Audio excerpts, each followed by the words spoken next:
অভয়ার মা বিধানসভা ভোটে জিতলেন, কিন্তু তার এই জয়টা মোটেও সহজ ছিল না। তাকে এক অসম লড়াই লড়তে হয়েছে, তাকে সরাসরি সরকারের সাথে সংঘাতে যেতে হয়েছে। তাদের মনোবল ভাঙার সব রকমের চেষ্টা করা হয়েছে, কিন্তু সেই মনোবলকে অটুট রেখেই তারা আজও মেয়ের সুবিচারের জন্য লড়াইটা চালিয়ে যাচ্ছেন।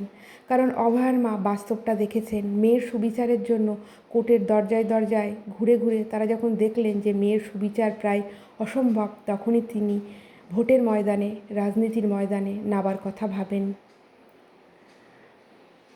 সাধারণ মানুষ হিসাবে তিনি যেটা করতে পারবেন না, আজ তিনি বিধায়িকা।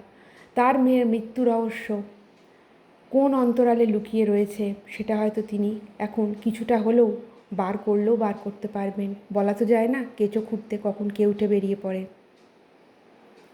তিনি একটা সাক্ষাৎকারে বলেছিলেন যে সন্তানকে শুধু মানুষের মতো মানুষ করলেই হবে না, তার বাবা মাকে প্রভাবশালীও হতে হবে, না হলে আমাদের মতো অবস্থা হবে।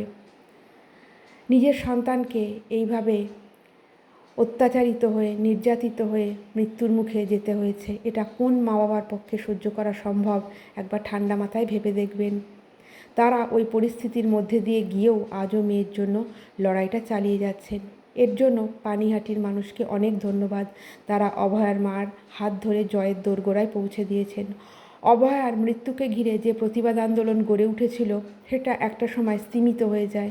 মনে হয়েছিল মানুষ বোধহয় হাল ছেড়ে দিয়েছেন, কিন্তু না, মানুষের মনের ভেতর আগুনটা জ্বলছিল।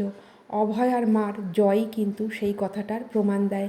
মানবিকতা যে মরে যায়নি, সেটারও কিন্তু এটা প্রমাণ। রাজনীতির ময়দানে তিনি নেমেছেন বলে কত কটাক্ষের শিকার তাকে হতে হয়েছে। তিনি রাজ্যপাটের লোভে রাজনীতিতে আসেননি, তিনি এসেছেন তার মেয়ের সুবিচারের আশায়। তিনি আজ ভোটে জিতে বিধায়িকা, তাই তিনি একটা লক্ষ্য পূরণ করেছেন। তিনি তার মেয়ের সুবিচারের জন্য লড়ছেন, তাই তার সেই লক্ষ্যটাও পূরণ হোক, এটাই কিন্তু ভগবানের কাছে প্রার্থনা রইল।